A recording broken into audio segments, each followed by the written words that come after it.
Se uma criança portuguesa, nascida nos últimos dias da ditadura, tinha a expectativa de viver até aos 68 anos, uma outra, quem sai agora os primeiros passos, pode contar fazê-lo até depois dos 80. É certo que quase tudo mudou no mundo nas últimas décadas. Em Portugal, no entanto, um acontecimento político está entre as principais razões desta pequena vitória sobre a morte, que resume uma melhoria significativa da saúde dos portugueses. O 25 de Abril trouxe educação, habitações de maior qualidade, melhores empregos, mais rendimento.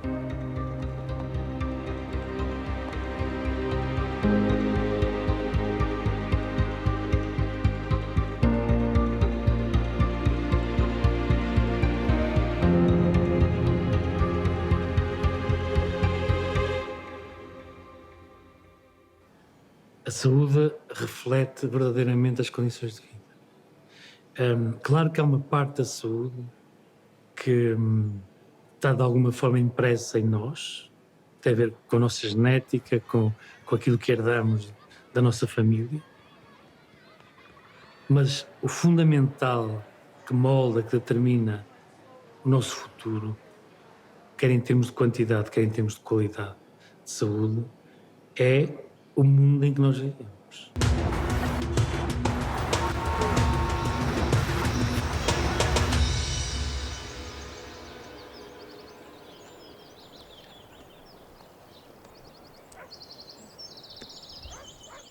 A saúde é um capital que nós acumulamos e que acumulamos até antes de nascer. Enquanto estamos em gestação, já podemos estar, digamos assim, de alguma forma, estar a ser moldados, orientados para parte do que vamos ser. E melhorando as condições gerais de vida, seguramente que a nossa saúde vai melhorar muito.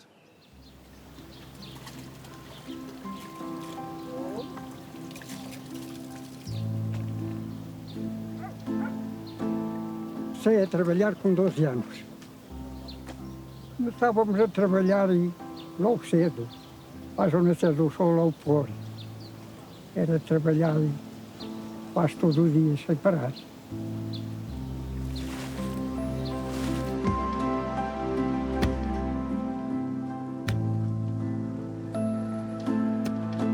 Eu comecei a trabalhar da idade de 5 anos. A vida do campo era muito dura. Era de manhã até à noite. Até à noite tínhamos com tempo para casa, com sol para casa, mas era sempre sol a sol que se trabalhava. Aos 4 anos fui trabalhar. Aos 6 fui para a escola. Aos 7 tive que deixar de ir à escola para trabalhar novamente. Era chover em cima da gente e estarmos molhadas o dia inteiro e ao meio-dia comer um bocadinho de pão com um bocadinho de romão, qualquer coisa que nos davam e pronto. Era assim que era a vida antigamente.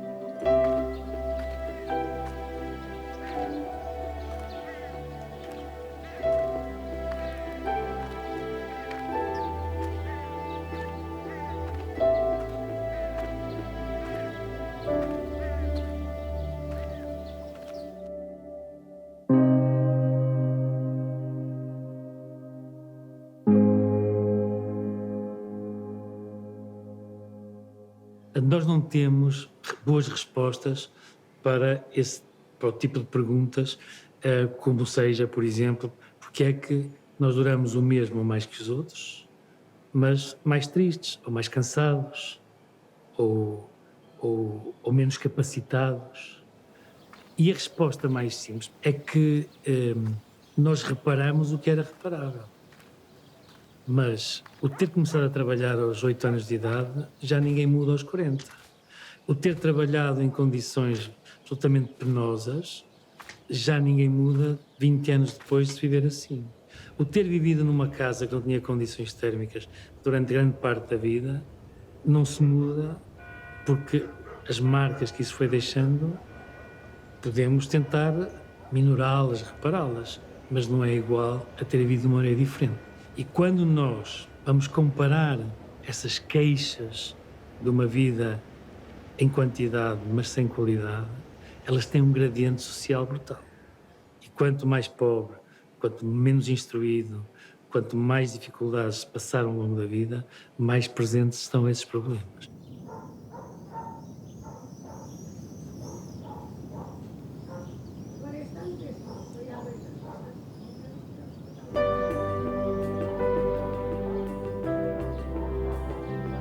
A minha casa em Brinches era como todas as outras de pobres. Eram de taipa, eram frias.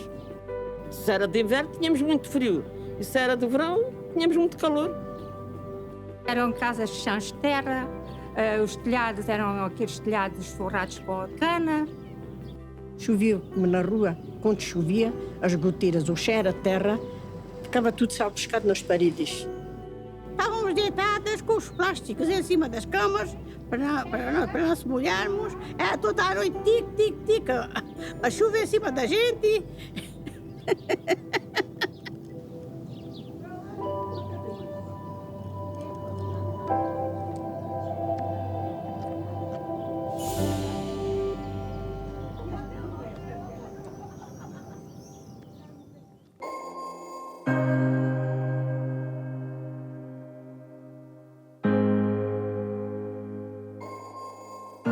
Olhando, por exemplo, para aquilo que é a esperança média de vida de um português, de um homem português com 30 anos, com um baixo nível de instrução, esta pessoa vive 4 anos menos que um português com elevado nível de instrução e 8 anos menos que uma mulher com elevada instrução. Nós somos diferentes dos outros países parecidos connosco.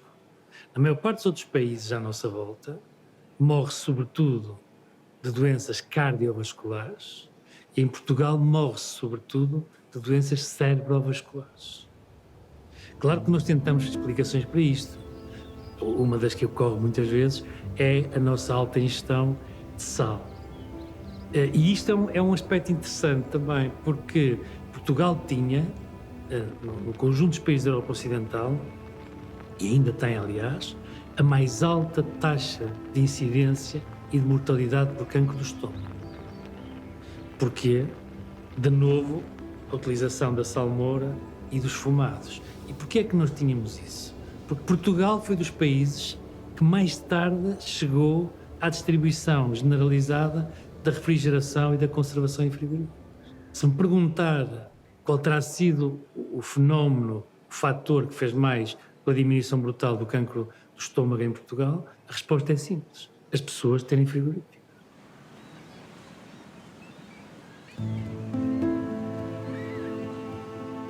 Não somos já, como fomos outrora, o país mais pobre da União Europeia, mas os reflexos dessa escassez que tão fortemente marcou o Portugal do século passado permanecem vivos e manifestam-se nas dores que sentimos, nas queixas que expressamos, nas incapacidades que revelamos.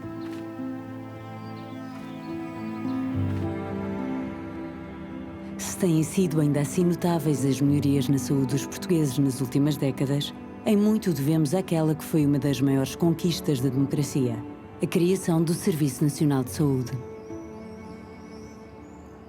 As pessoas têm muita informação sobre o Serviço Nacional de Saúde, que é vinculado pela comunicação social, por vozes comuns, por protestos, por queixas, pelos próprios partidos políticos a dizerem que está em frangalhos e a desaparecer. E portanto, cria-se uma imagem um pouco negativa sobre o Serviço Nacional de Saúde. Só que depois, quando as pessoas experimentam, em média, essa experiência acaba por ser melhor do que aquilo que era a expectativa criada por essa divulgação pública. Há, de facto, lacunas a nível de algumas especialidades. Isso é sabido, quer dizer, quem estuda a política de saúde e quem acompanha sabe isso de forma muito objetiva. Há algumas lacunas, claro que sim, há sempre serviços a melhorar, há determinados problemas que poderiam ser resolvidos, claro que sim. Agora, de uma maneira geral, nós temos um Serviço Nacional de Saúde que, mal ou bem, tenta chegar a todos e a todas, que, no limite, atende, de facto, toda a gente, que não olha a meios económicos das pessoas para os atender, que procura também ter a capacidade de responder a migrantes, a pessoas de diferentes origens, de diferentes culturas. Se tiverem um problema de transplantes renais, fazem-se no Serviço Nacional de Saúde. Transplantes hepáticos, fazem no Serviço Nacional de Saúde. Diálise, faz no Serviço Nacional de Saúde. Todas as operações de ponto faz no Serviço... Estou a falar das coisas caras, difíceis, complexas, tecnologicamente complexas que existem, não é? Tem uma rede de cuidados que, apesar das suas dificuldades de acesso já reconhecidas por todos, não é? Permite dar uma resposta à maioria dos cidadãos. Tem excelentes profissionais. Os nossos profissionais o nosso processo formativo, as nossas escolas médicas de enfermagem e de profissionais de saúde, tecnologias de saúde, são reconhecidas em toda a Europa, não é? E, portanto, isto tudo é feito com um valor per capita de financiamento do Serviço Nacional de Saúde inferior à média do que é feito na Europa.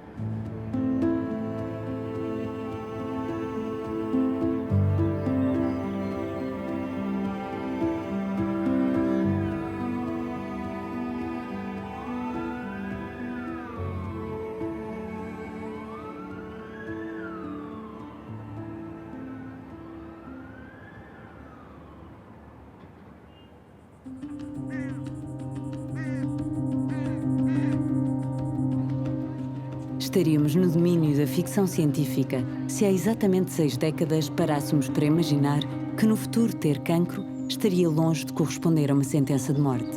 Que um coração pudesse ser retirado de um corpo, colocado noutro e ainda assim continuar a pulsar, e que bastaria que passassem meses sobre o início de uma pandemia para que várias vacinas fossem desenvolvidas e chegassem até nós para a combater.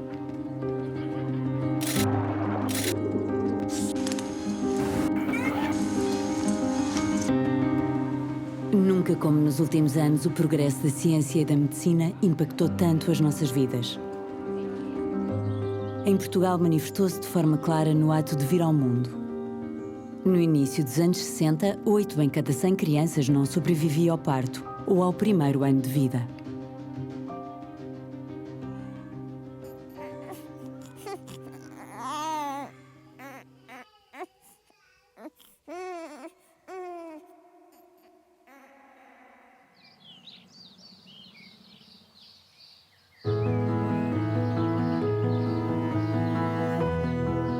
Eu estava grávida com quase 26 semanas de gestação quando percebi que o Gabriel ia nascer.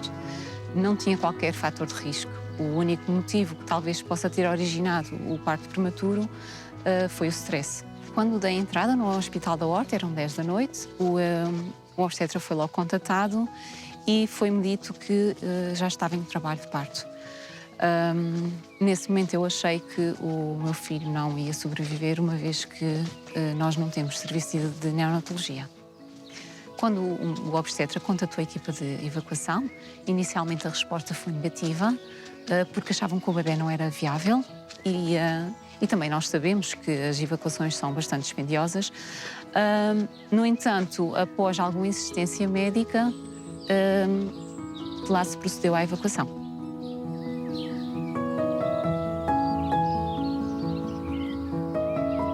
Os indicadores de saúde que nós vamos buscar geralmente como os que sinalizam mais as grandes mudanças são o primeiro de todos, que é a mortalidade infantil.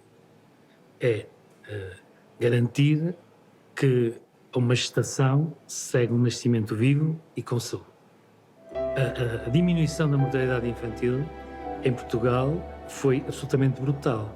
Nós descemos de valores que nos colocavam como o país na Europa Ocidental com os piores indicadores para um país que neste momento se encontra entre a dúzia de países com os melhores indicadores de mortalidade infantil.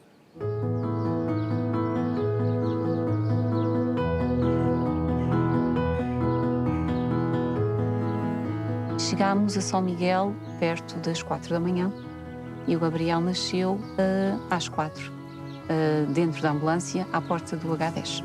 Ficou internado na neonatologia do H10 2 meses e 1 semana. Durante esse processo ele esteve mais de 1 mês em cuidados intensivos. O Gabriel não ficou com qualquer sequela. Hoje em dia é um miúdo perfeitamente normal. Acho que se o Gabriel tivesse nascido há 20 anos não tinha sobrevivido, porque não havia os meios que há hoje. A imaturidade era muito grande. Eu vi o Gabriel. O Gabriel não estava completamente formado como um bebê de termo, como a gente está habituados a ver.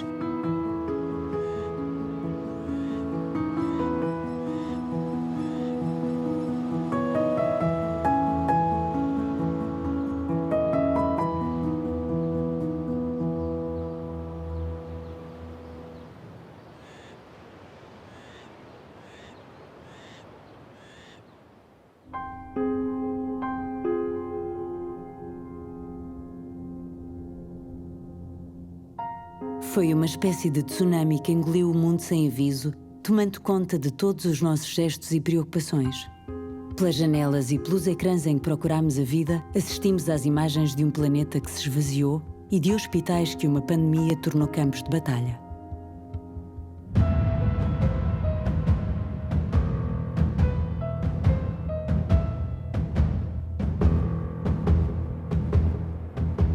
Nunca desde a sua criação em 1979, o Serviço de Saúde português havia sido sujeito a um tão avassalador teste de stress. Foi um SNS que ainda recuperava dos cortes que lhe haviam sido impostos pela crise económica. Aquele que, sem tempo para ensaios, foi o nosso último reduto contra a pandemia. As pessoas dizem muito que a pandemia pôs a nu as fragilidades. Eu não quero sequer usar a imagem batida do copo meio cheio, do copo meio vazio. Eu diria, a pandemia pôs a nu a extraordinária grandeza do Serviço Nacional de Saúde português. E é assim que eu o vejo. Porque aquilo que se aponta como fragilidades, com o devido respeito, é um pensar muito depressa, sem pensar sobre as coisas. Uma epidemia, por definição, é algo que ultrapassa o que está previsto.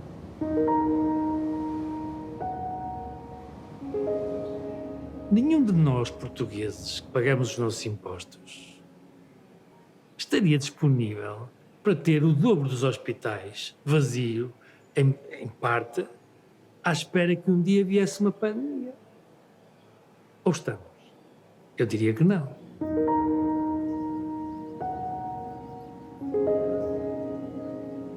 Fecho das escolas foi uma medida que eu compreendo porque é que foi feita, mas que nos devíamos envergonhar todos dela. Nós sacrificamos milhares de crianças que não corriam praticamente risco nenhum por estarem na escola por causa dos pais e os avós e os tios e os primos não saberem cuidar-se. Isto é uma fragilidade nossa como população. E mais uma vez mostra que o Serviço Nacional de Saúde é muito bom, porque consegue levar a excelentes indicadores de saúde. Um conjunto de humanos precisa de ver umas ambulâncias mal parqueadas para perceber que uma doença é uma doença. Há qualquer coisa de muito estranho nisto. Se não tivéssemos o que temos no SNS em Portugal, tinha sido uma catástrofe a pandemia em Portugal. Basta ver comparar com outros países da Europa, nomeadamente Espanha, Itália, etc., que não têm a nossa rede de SNS. E, portanto, o que é que aconteceu nesses países em termos de mortalidade e várias questões dessas? São vários os especialistas que não hesitam em classificar o SNS português como um dos melhores do mundo. O SNS que tanta controvérsia desperta, mas do qual poucos desejariam, na verdade, abdicar. Sabemos que é universal e tendencialmente gratuito e temos poucas dúvidas quanto à grande capacidade técnica dos profissionais que o servem. Mas há desafios aos quais vamos ter de estar atentos se pretendermos que o SNS cumpra tudo aquilo que a lei contempla. É que tanto a OCDE como o Observatório Europeu dos Sistemas de Saúde apontam as desigualdades de acesso como um dos grandes problemas do sistema de saúde português.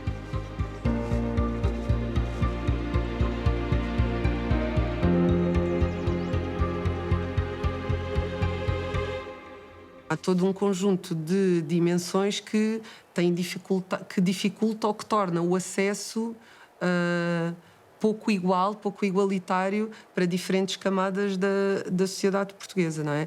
Nós todos sabemos que a nível do interior do país e de aldeias ou cidades que estejam mais afastadas dos grandes centros urbanos, a prestação de cuidados não é uma questão de não ter a mesma qualidade, não tem a mesma capacidade de resposta, não tem as mesmas valências que quem está nas grandes cidades pode usufruir.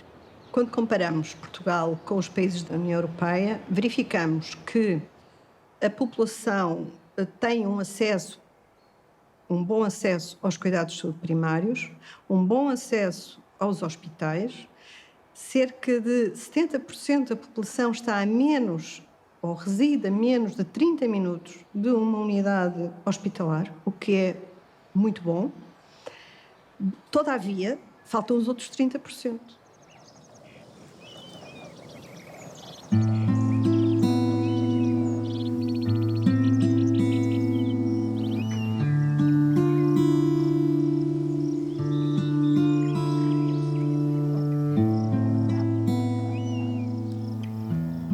Claro que a todos nós que estamos aqui no interior nos assusta. Isto aconteceu ainda há pouco tempo, que eu tive uma consulta de cardiologia no Porto e como estamos em Sendim, Miranda de Douro, desloquei-me ao Porto, fazemos 250 km e outros 250 km para vir, ou seja, 500 km, e cheguei lá e o médico faltou à consulta. Uma pessoa que tenha um problema de ortopedia, que tenha um problema de estômago, temos que recorrer, como é óbvio, temos que recorrer aos centros urbanos, temos que recorrer a Bragança, ou Porto, ou Vila Real, ou Macedo de Cavaleiros, como é óbvio, que é os mais perto, temos aqui. Temos que recorrer, porque não temos outra alternativa.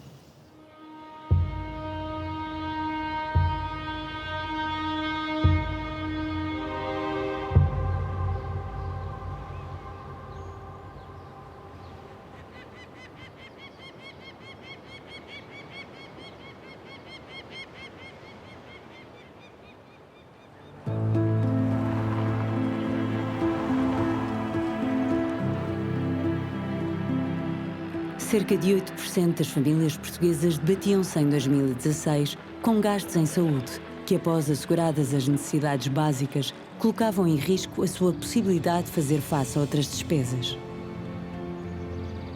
Este número subia para 30% se nos focássemos apenas nas famílias mais pobres. O Serviço Nacional de Saúde é universal e tendencialmente gratuito. Mas o que nos dizem então estes números sobre a equidade que ele é capaz de assegurar? Fará sentido que fique a cargo das famílias e não do Estado uma tão elevada fatia daquela que é a despesa total em saúde?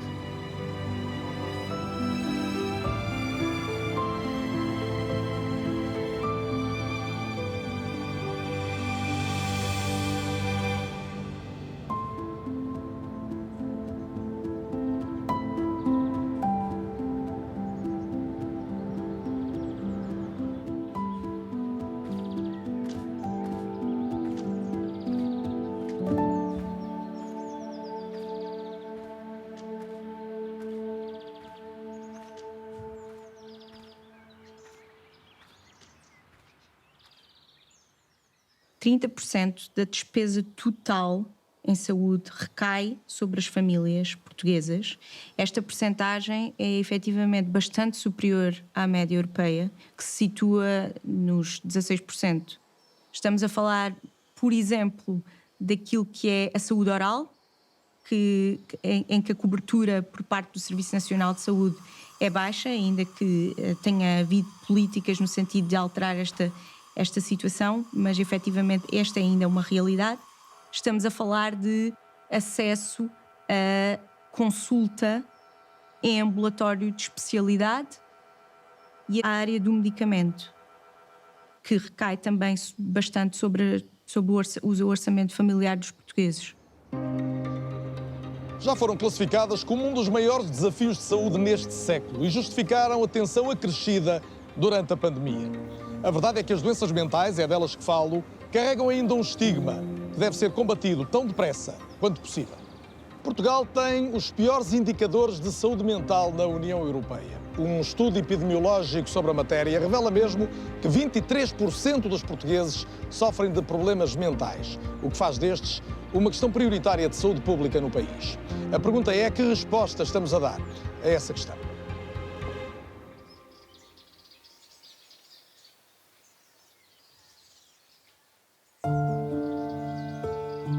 Eu era daquelas pessoas céticas e que achava que a doença mental, os ataques de ansiedade, de pânico, que eram frescura. E dei comigo no trabalho, fechada numa casa de banho, sem conseguir sair, porque não conseguia respirar. Há um número significativo de pessoas que têm doenças mentais, às vezes de uma certa gravidade, e que não têm a percepção de que têm uma doença que necessita de tratamento.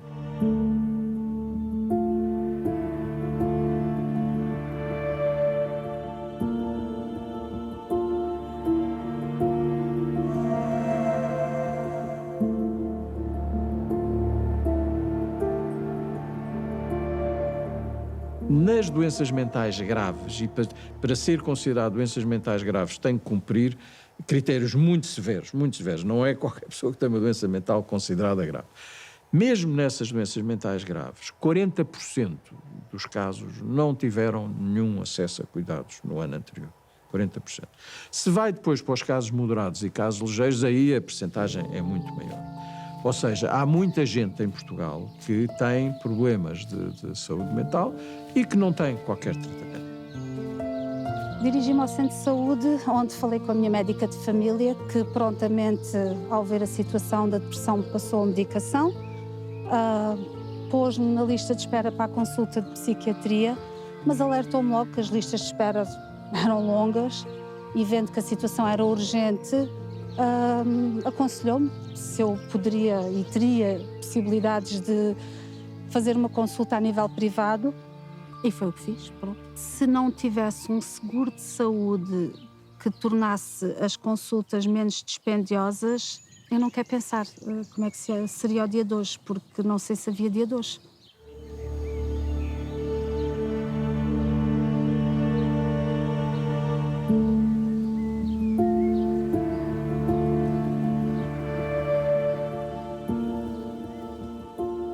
Em relação ao consumo de medicamentos psicotrópicos, o consumo é muito elevado em Portugal e é dos mais elevados também a nível da União Europeia.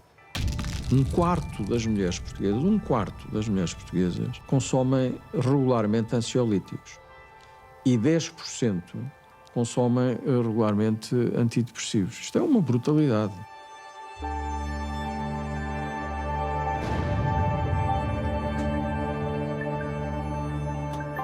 Mais de 12% de todos os anos de vida perdidos são por causa de doenças mentais. As pessoas não tinham esta ideia. Se juntar a isto o impacto que as doenças mentais têm, por exemplo, na diminuição da produtividade de um país, é uma coisa enorme. As doenças mentais são uma das causas principais de dias que as pessoas não vão trabalhar. Ou, mesmo se vão ao trabalho, que tenham aquilo que se chama o presenteísmo, que é as pessoas vão ao trabalho, mas são pouco produtivas. As doenças mentais são uma causa muito importante de diminuição do capital social e diminuição do capital produtivo das sociedades.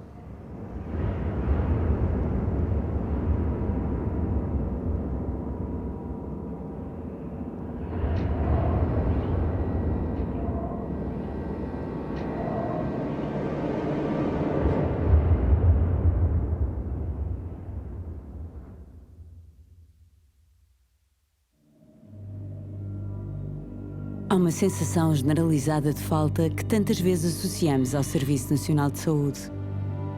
Acreditamos que nos faltam médicos e enfermeiros, que lhes falta o tempo adequado para que nos consigam prestar cuidados da forma que gostaríamos e que nos falta, a nós, país, os meios necessários para que consigamos ter o SNS que desejaríamos.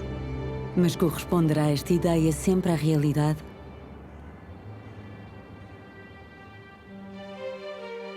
Éramos, por exemplo, em 2019, o segundo país da União Europeia com mais médicos por 1000 habitantes. Será a insuficiência de meios o principal desafio do SNS?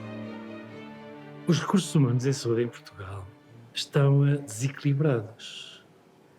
Nós temos excesso de médicos e temos insuficiência, por exemplo, de enfermeiros. E temos uma brutal insuficiência das outras profissões da saúde. Isto tudo junto torna muito difícil organizar bem a resposta às pessoas. Porque se eu tenho um conjunto de médicos e eu não tenho um conjunto de pessoas que os assistam nas tarefas que eles, ao estarem a realizá-las, não estão a fazer aquilo para que estão treinados e preparados, eu estou a desperdiçar. Há muito desperdício na nossa organização da resposta em saúde.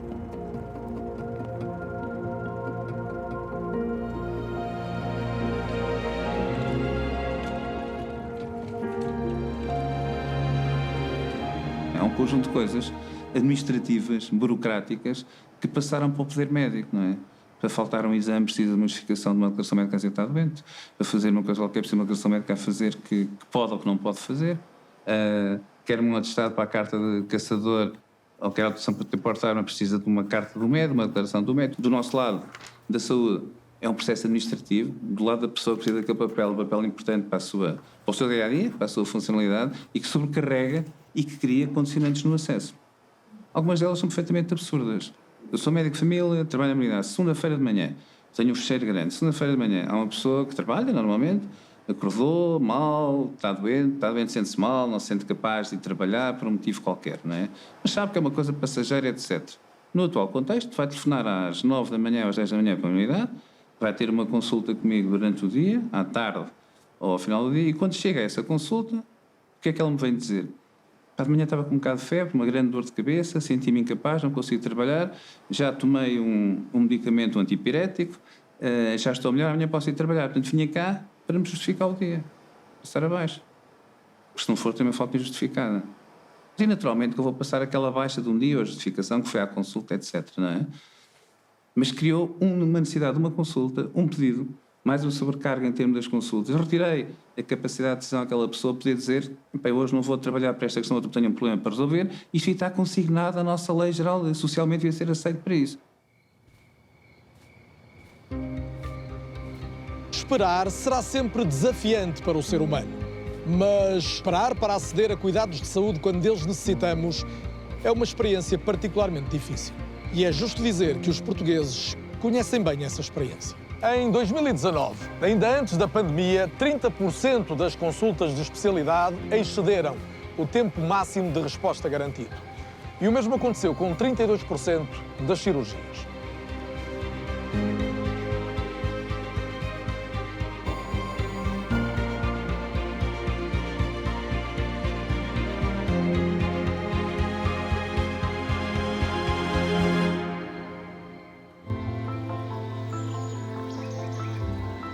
Pensamos frequentemente nela como o nosso maior bem e dizemos por isso que não tem preço. Mas a verdade é que a saúde é tudo, menos uma dádiva que nos é concedida na altura do nascimento e com a qual possamos contar até ao final da vida sem custos e sobressaltos.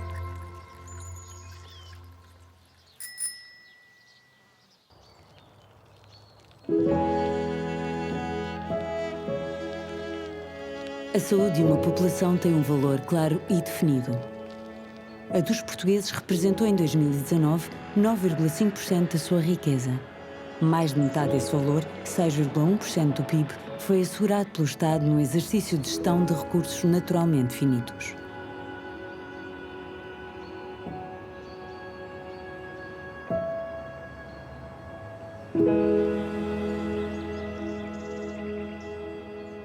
Um dos fatores que mais contribui para o aumento da despesa em saúde é a inovação. E, portanto, ainda bem que há inovação, ainda bem que nós conseguimos salvar hoje pessoas que há uns anos morriam. Há toda uma série de situações, não é? Que se nós formos ver há 20 anos, que não é assim há tanto tempo, há 20 anos é no ano 2000, nós tínhamos muitas situações de pessoas que, quando tinham determinadas doenças, morriam e que hoje em dia, felizmente, nós temos tratamentos ou conseguem manter as pessoas vivas mais tempo ou até que, de alguma forma, as conseguem tratar e quase fazê-las ter longevidades quase normais. Nós temos muitas pessoas com doença crónica e muitas pessoas que são responsáveis por 70% dos gastos em saúde. Mas, se aprofundar essa investigação, vai ver que é no último ano de vida que as despesas com a saúde são mais elevadas. Mas será que este dinheiro está efetivamente a ser bem utilizado?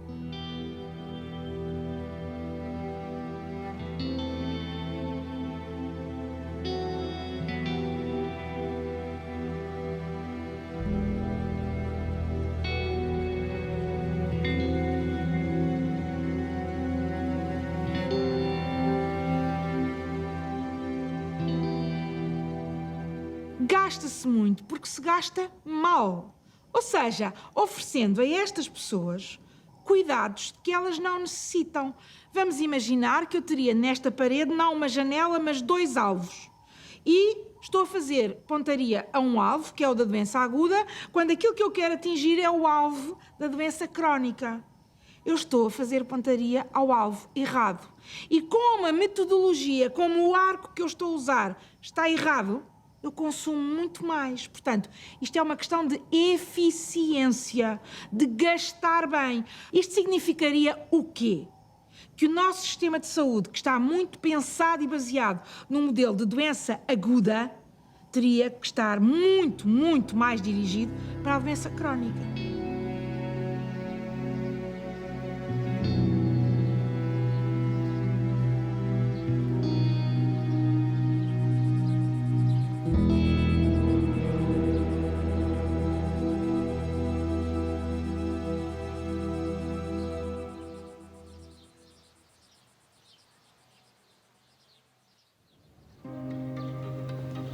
Sabemos hoje da importância da prevenção para gerir bem a nossa saúde. O papel dos rastreios regulares, de uma alimentação equilibrada, do descanso e do exercício físico. Agir contra a doença é idealmente agir antes da doença.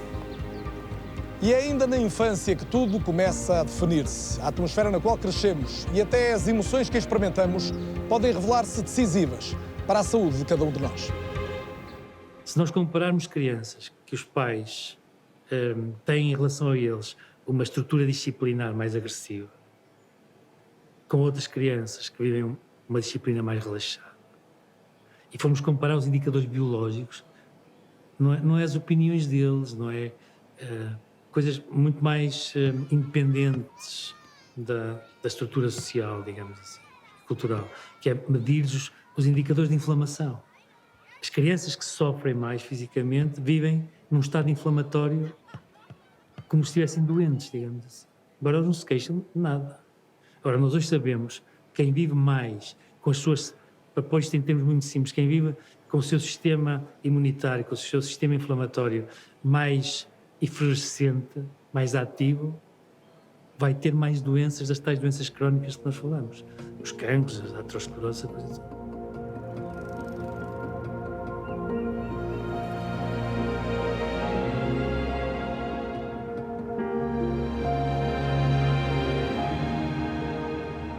A questão da prevenção é daqueles puzzles que nós temos há muito tempo, não é? Porque se em 100 pessoas perguntarmos se a prevenção é importante, 105 vão dizer que é. Há duas que vão dizer duas vezes, várias que vão dizer várias que é. O que cria o paradoxo, se todos reconhecem isso, porque é que não acontece nada de especial, não é? E aqui há um elemento central que eu acho que justifica isso, e que tem a ver com mecanismos puramente económicos, que é todo o funcionamento do sistema de saúde assenta em haver prestadores de cuidados e haver pessoas que pagam esses cuidados, haver entidades que pagam os cuidados de saúde que são prestados e que acabam por ver o que é prestado, não é? Como é que eu pago uma atividade de prevenção se eu não vejo o que é a prevenção? Eu vejo o processo, mas eu não vejo o resultado da prevenção. Porque o resultado da prevenção é não acontecer algo. O que faz com que, frequentemente, como não se vê esse resultado, seja fácil, se quando é preciso cortar em algum lado, cortar na prevenção, porque ninguém vê, de facto, que desapareceu. Se eu disser que deixo de tratar AVC, pessoas com AVC, eu observo que deixei de tratar pessoas. Se eu disser que deixei de fazer algumas atividades que vão prevenir daqui a 20 anos alguém ter diabetes, ninguém vê e é só daqui a 20 anos, até lá muita coisa acontece.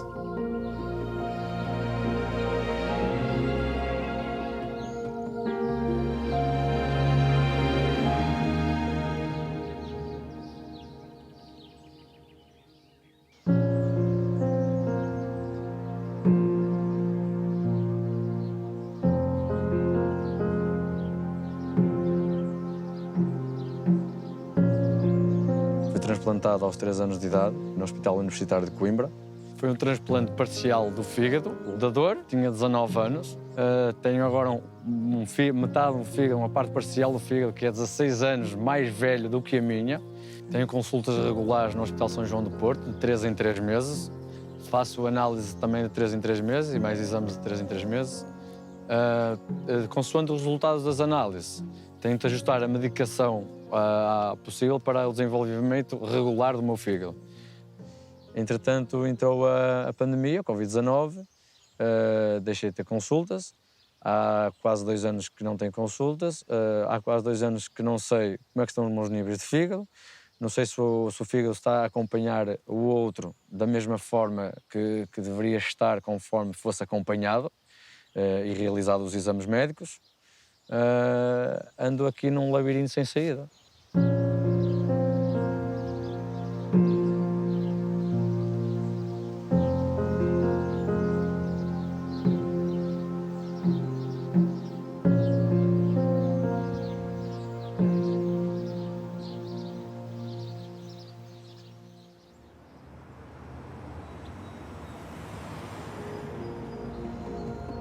Olhamos tantas vezes para o Serviço Nacional de Saúde como para uma espécie de grande pai com o qual podemos sempre contar e que estará presente para nos estender a mão quando tudo o resto falhar. Mas a despesa pública em saúde tem aumentado nos últimos anos. E se é verdade que a melhoria das condições de vida garantirá por si só aos portugueses uma melhor saúde, é também verdade que somos o 4º país da União Europeia com mais população com doença crónica e que seremos, em 3 décadas, o país mais envelhecido da Europa. Perante dados como este, será o Serviço Nacional de Saúde financeiramente sustentável?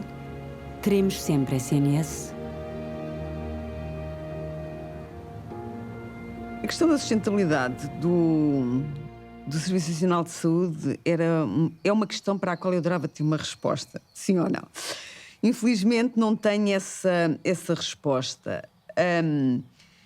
Eu penso que vamos ter vários sinais de alerta e que vamos provavelmente ter que reequacionar aquilo que são os cuidados prestados no âmbito do Serviço Nacional de Saúde. Se a despesa continuar a crescer ao ritmo a que tem crescido, e se não conseguirmos ter aqui uma resposta em termos de reduzir a velocidade a que cresce a despesa pública em cuidados de saúde, não sei se isso significa que venhamos a acabar com o Serviço Nacional de Saúde.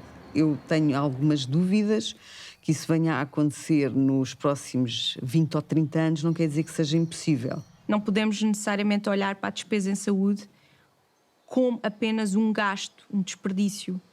Temos também que olhar para a despesa em saúde numa perspectiva de investimento. Investimento em saúde e, a longo prazo, investimento numa população mais saudável, que tenha menos doença e que necessite menos de recorrer a cuidados médicos. Se nós não mudamos a forma como nós prestamos cuidados de saúde, nós nunca vamos conseguir achatar esta curva de crescimento de custos ou mesmo infleti-la.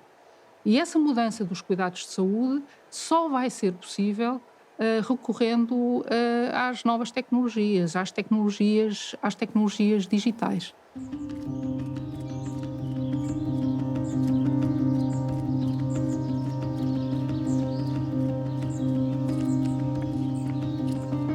Será necessariamente diferente a relação que teremos com a saúde nas próximas décadas. A medicina irá refletir progressos tecnológicos até aqui inimagináveis. E apesar de todos os desafios que a gestão da tecnologia nos irá colocar, encontraremos nela uma preciosa aliada para uma mais eficaz gestão da nossa saúde e dos recursos que nela investimos. No entanto, será sempre nos homens, na vontade dos homens, nas pequenas e grandes escolhas que lhes caberá fazer, que poderemos encontrar a solução para um dos mais antigos desejos da humanidade: viver mais e melhor. Aquilo que nós vemos hoje em dia é que o caminho, cada ano, é fundamentalmente melhor que os outros. Exceto numa coisa que é preocupante. A próxima geração poderá ser a primeira geração, pelo menos na Europa e na América do Norte, que vai viver menos que a geração dos pais. Ou seja, há séculos que cada geração vive mais do que a geração anterior. Exceto quando há cataclismos brutais, como a Grande Guerra, a Primeira Grande Guerra. E na ausência, digamos assim, num cataclismo dessa natureza, talvez a geração atual seja a primeira, os que estão agora a começar a crescer, sejam os primeiros que podem viver menos que a geração dos pais. E uma das razões que se aponta para isso são os riscos da saúde da obesidade.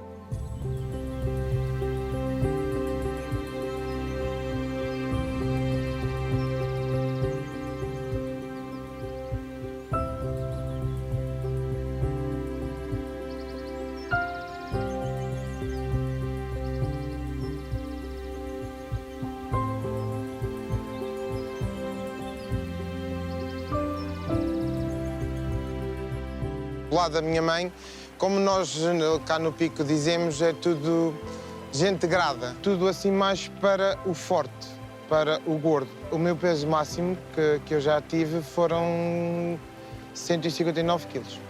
Eu cheguei aos 159 quilos a comer muita comida de plástico, doces, salgados, e a comida reconfortava-me.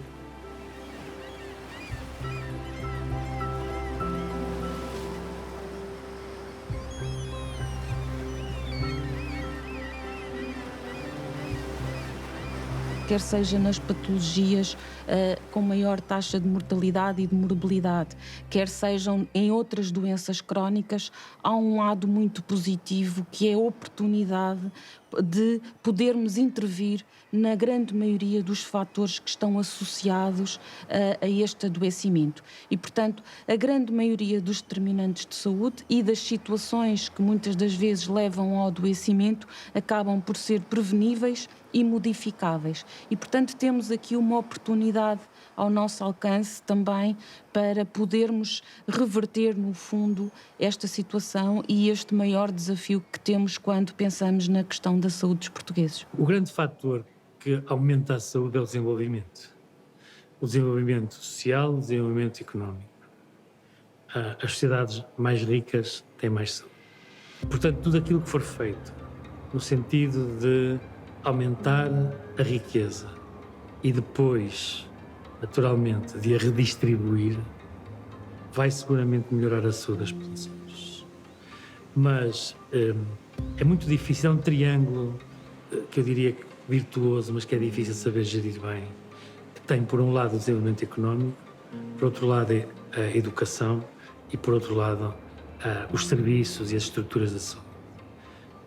Manter isto a funcionar e cada uma destas partes a alimentar a outra. Repare, eu sou pobre, sou doente não vou à escola, vou ficar mais pobre, vou ficar mais doente. Portanto, romper este ciclo e rompê-lo desde o início da vida, dar um início de vida decente a todas as pessoas, é, digamos, o plano ideal.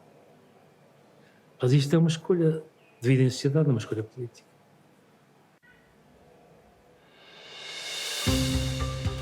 Tem sido notável nas últimas décadas o percurso dos portugueses quando falamos de saúde. As mudanças no modo como vivemos deram-nos mais anos de vida e os avanços da ciência nunca deixaram de nos espantar, ao ponto de nos questionarmos, por exemplo, sobre quais serão os limites da medicina. Dizia Sócrates, filósofo da Grécia Antiga, que tudo é nada sem saúde. Se viver mais e com mais qualidade será sempre uma das nossas ambições, há um longo caminho a percorrer até que os portugueses o façam com melhor saúde.